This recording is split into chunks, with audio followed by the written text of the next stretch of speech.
Welcome back, all my fight fans. Today I'm going to be breaking down UFC 304, which just concluded last night. I thought it was a pretty good card. I thought the early prelims started with a bang. They were a lot of fun, and then it kind of tapered off a little bit with those regular prelims and early main card, but picked right back up with the main events. Those main events were awesome and pretty interesting, and we'll talk about those in a second. But as always, I'll start with the early prelims and kind of work my way up to the main card. So if you guys like this video, don't forget to like and subscribe, share with your friends. It helps boost this channel and the algorithm. Don't forget to let me know down in the comments what you guys thought of the fights. Who do you think these guys should be fighting next? And yeah, with that all out of the way, let's get into the breakdown. So the first fight of the night was Shauna Bannon versus Alice Aderlan. Ardeline, I hope I'm saying that somewhat right. This was an opponent change. It seems every time I put out a prediction video, fights change like the day after or even hours after I put it out. So Shauna Bannon versus Alice. Alice, I thought, fought amazing. I thought this was actually a really fun women's fight to kick off the card. It was pretty entertaining. It went to a decision. Shauna Bannon won, which was good for her because she kind of needed a win there. Her first fight in the UFC was a loss, so you want to get those jitters off and get your first win, which was awesome to see for her.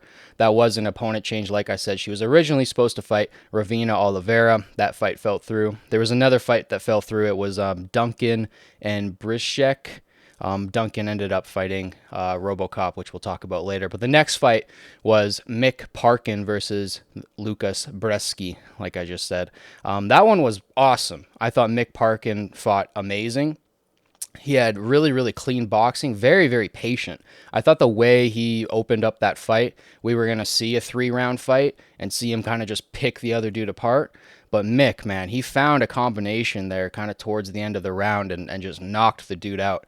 I think a couple more fights with some unranked opponents, and maybe we can see Mick start fighting some top 15 guys at heavyweight. He looks like a promising prospect, so I'm excited to watch his future. Then we had a welterweight bout between Sam Patterson and Kiefer Crosby.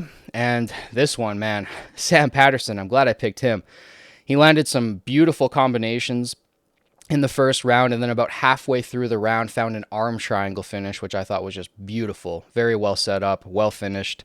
And yeah, the next fight, light heavyweight fight, we get another arm triangle finish. It was honestly a barn burner for the first 2 rounds between Modestas Bukakis and Marcin Pracino. I took Pracino. My logic was really stupid. I basically said, well, the Matthias guy lost to Roundtree and the Marcin guy beat Roundtree, so I'm going to take the Marcin, the Polish guy. And he lost. He ended up getting choked out, like I said, by arm triangle in the 3rd round. But the first 2 rounds were awesome. That was one of the most exciting fights of the night. And yeah, to close out the early prelims, we had Obon Elliott versus Preston Parsons. I believe Obon Elliott was like a minus 500 favorite, and he dominated for 3 rounds and got a decision. So that's awesome to see for Obon. And then we get into the regular prelims, where it kicked off with Makayev versus Cape. Now, when I originally did my prediction video, this was on the main card, and then it got moved down to the prelims, and then it got moved down to the early prelims. 7 hours before the fight started, the UFC put out, on their Instagram, the fight card with Cape and Makayev on the early prelims, and then they weren't. They never walked out. So I don't know what that whole situation was about. That really bums me out that they cut Makayev immediately after this fight. I thought, even though this Makayev Cape fight wasn't the barn burner we were expecting, these guys were running at each other, almost fighting before the fight. The security guards literally had their hands on Cape's shoulders while they were doing the ring announcements. And yeah, it didn't turn out to be that great of a fight. And for some reason, Dana White cut Makayev for that, even though he's 13-0, 7-0 in the UFC, I believe, with like 4 finishes. That sucks, man. Makayev was one of my favorite fighters at 125. I thought he was entertaining. I guess Dana and some people, don't like his wrestling style, but I didn't think it was all that boring. I mean, you have the majority of your fights are finishes, so I don't know. That sucks. It is what it is, but yeah, Makayev got the W, obviously third, a decision after 3 rounds, but yeah, that sucks. You guys can let me know in the comments how you guys feel about that, but I thought that was kind of an unjust cutting. And then we had a bantamweight fight. This was kind of probably the lowest fight on my radar. Both of these guys I wasn't too familiar with, but this was a really fun fight between Jake Hadley and I'm gonna butcher another name here, Calowin Lugren. That one went to a decision. Jake Hadley got the nod, and it was a really fun fight. I thought that could have been a contender for fight of the night. It was pretty back and forth. Then we had a women's strawweight fight between Molly McCann and Bruna Brazil. And going into that fight, I predicted Molly McCann to win. Yeah, she wasn't even close to winning that fight.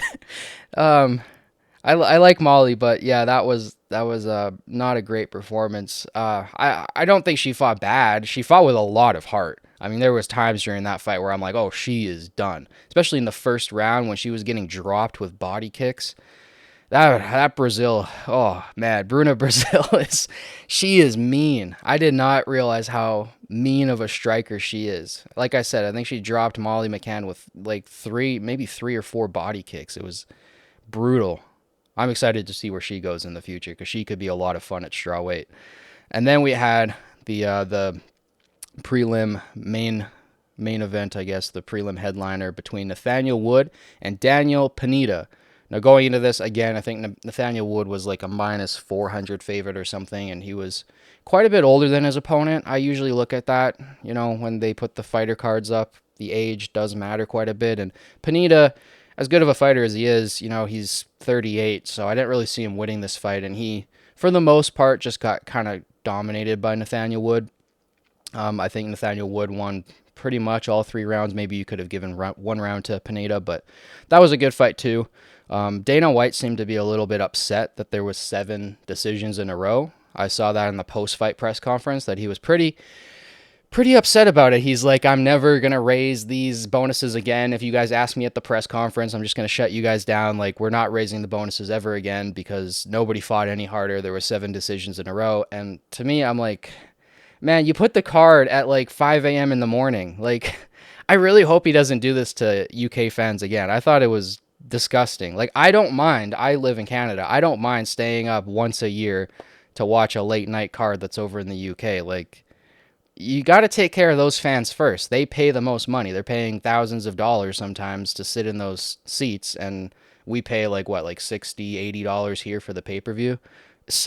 Not even all of us do that. So I don't know. I think you should just take care of those fans first, and that kind of made me a little bit upset with Dana being so, pissed off that there were 7 decisions in a row and cutting Makayev. It felt like he was a little cranky yesterday, but maybe it's because of the way the main event went, which we'll get to in a second here. But let's start with the rest of the main card. We had Arnold Allen versus Giga Chikadze. This was a really, really fun fight. This was striking masterpiece. If you like kickboxing, if you like boxing, this was the fight for you to watch. This was awesome. The first round, I thought Giga might have had Arnold Allen's number. He was landing some really, really nice body kicks, and he just seemed to have the distance and timing figured out. But Arnold Allen kept pressing him, and Arnold Allen somehow gets better in fights. He gets more and more energy. His gas tank doesn't lose gas. It gains gas as he fights. So it was awesome to see him kind of pile it on in the second and third round and get the decision. Arnold Allen he ended up finding his shots, and when he hits you with his hands, it was more noticeable than when Giga was landing straights. When Arnold Allen was connecting, it was kind of shaking up Giga quite a bit. Giga had some beautiful body kicks. I wish this fight was 5 rounds. Like I said in my prediction video, if this was 5 rounds, it would have been a lot more fun. I feel like Giga had 2 more rounds in him. I feel like Arnold Allen was just getting better, so maybe he could have made it like a dominant win. But this fight being 3 rounds and how it played out, I could have seen it as a draw, honestly. If you guys scored this for Giga, I wouldn't be like, that's ridiculous. It was a very, very close fight, and it was probably my favorite fight of the night overall, just for how competitive it was. Then we had a middleweight fight between Rodriguez, RoboCop, and Leroy Duncan. Now, this one went to decision. I thought Rodriguez was going to find the knockout because he is brutal with his hands. There seemed to be quite a few times throughout the fight where it felt like he could have gotten the finish. There was quite a few times where it felt like he could have just piled a few more punches on and gotten the TKO, or maybe he could have found a submission at points. I don't know with Rodriguez. There's times where I'm like, you got to keep going, man. Like, get that finish. But yeah, it was a great fight by him. Awesome performance. Duncan is super sharp. That's that was a tough opponent for him. I mean, Duncan's no joke, and Rodrigue made it not, he didn't make it look easy, but he dealt with it pretty well. So, great performance by RoboCop. And then we have the lightweight fight between Paddy Pimblett and Bobby Green. And oh boy, I did not see this one going like that. I was kind of convinced over these last few performances that Bobby Green was, like a top 15 fighter. Like I was kind of on that wagon too, even though the eye test was kind of to me at sometimes. But yeah, Paddy Pimblett walked in there and just, I mean, on the feet, it was fairly even. They were going a little bit tit for tat, and then Bobby Green shot for a takedown, which is, I don't know why he did that. And he almost instantly got choked. I believe Paddy jumped guillotine first, and then he beautifully transitioned to a triangle. And then he kind of, he got the triangle locked in right away, and it looked like maybe Bobby could sneak that shoulder out. But the way Paddy chased the finish for the triangle, that's what I was saying going into my prediction video, that this kid, when he gets on the ground, he will chase submissions in a way that I haven't seen a jiu-jitsu fighter do for quite a while. Like, you have some guys like Bryce Mitchell, but they don't really have the same strength, I guess, that Paddy Pimblett has at 155. The way he strangled Bobby Green unconscious and, snapping his arm while he's out was just, that was awesome. I'm really excited to see what Paddy can do in the top 15 now. I like the Moicano fight. I think he's supposed to be fighting BDS. I think he's got the fight with Benoit Saint-Denis in Paris. But maybe after that fight, he can fight Moicano. Because I honestly, I don't see Moicano beating Saint-Denis. I think Saint-Denis in a rematch beats Poirier. I think the staff really affected him in that fight, and he was winning the fight up until the knockout. So I'm big on BDS. We'll see. We'll see what happens with him. But then we had the Tom Aspinall fight. And what did I say going into that? I said the largest percentage of way that this fight can go is probably Tom Aspinall by first round knockout. Even though I was saying maybe he's a little bit untested. There's not like a ton of names on his resume. He hasn't really fought and passed the first round too many times, so I don't really know how good he is. And I felt like Blades just had a lot of names on his resume, a lot of experience, a lot of ways to win the fight. I thought his striking actually looked good within the first minute. He's a little bit slow, but he had a nice, some nice length to his punches, and he did hit Tom a couple times. But Tom just hit him once with a jab, and not even a clean jab. It was kind of a partially landed jab, and Curtis went down. And yeah, within a minute, Tom knocked out Curtis, and it's weird. It's weird for a couple of reasons. So, first of all, I don't really like when fights end like that. Now, I'm not saying that this was an early stoppage. That's not what I'm trying to communicate. I think the stoppage was perfect. But when guys get knocked out in the first round and it's not like a clean knockout, like they're like obviously unconscious, and it's kind of a knockout from an accumulation of unanswered punches, kind of like the Cejudo fight with Dominic Cruz, where you're like, I get it, but I've seen people take like 50, 60 unanswered punches and still find a way to their feet and then change the fight around. So for me, I want to see them bleed. I want to see them go out completely and go out on their shield, because I feel like guys can find ways back. I don't know if Curtis would have found a way to stand up there. I'm not saying that, but it just sucks to see a fighter that you like to go out kind of like that. So I don't know. I would like to see a third fight maybe in the future, but Tom's the man. Like, yeah, I guess he does have 100 power. Yeah, he's scary, man. As a John Jones fan, I really don't want John Jones to take that fight. I think that's the first fight going into it, maybe since like DC, that I could say like this is kind of a 50-50 fight for John. And I'll break that down in another video, because there's so many X's and O's and so many different ways you can pull that fight apart. But if that fight does happen, that'll be one of the most exciting, biggest fights in UFC history. But we'll see what happens next. I know Tom there in the post-fight press conference. Now, the UFC will never do this. They will never do this. I cannot see Dana doing this. But it would be not only the greatest night in combat sports history, but it would be the greatest night, I think, in sports history if they did this. Tom Aspinall said, let's do this at MSG. I'll fight Pereira. Jones will fight Stipe. And then the winners fight each other. 2 fights in the same night. Do a little tournament. And I thought that was That was an amazing idea because not only could Tom or Pereira go through each other rather quickly, but John, in theory, could take down Stipe and choke him out rather quickly, and then you get the main fight with two fighters who are pretty much unscathed going at it. But Stipe could make it a hard fight for John and take it to 5 rounds. Pereira and Tom, who knows how that goes? There's a lot of questions there. I'd love to see all 4 of those fighters fight each other. I know that Stipe and John are kind of at the end of their career. Even Alex, he's 37 now. He's kind of getting up there. So we'll see how it all plays out. You guys let me know in the comments how you guys want to see that whole situation play out now. I still want to see the Ankalaev fight with Pereira first, and obviously I want to see Jones retire with Stipe after the Stipe fight, ideally, because I like when my favorite fighters still have that 0. Well, John doesn't have a 0, but maybe that'll get reversed now with the 12-6 elbow rule changing. Then we get into the main event, and what did I say about this one in my prediction video? I said, I just hope it's not boring. Now, to some of you guys, this might be a boring fight. To me, it wasn't the most boring fight. I can't say that.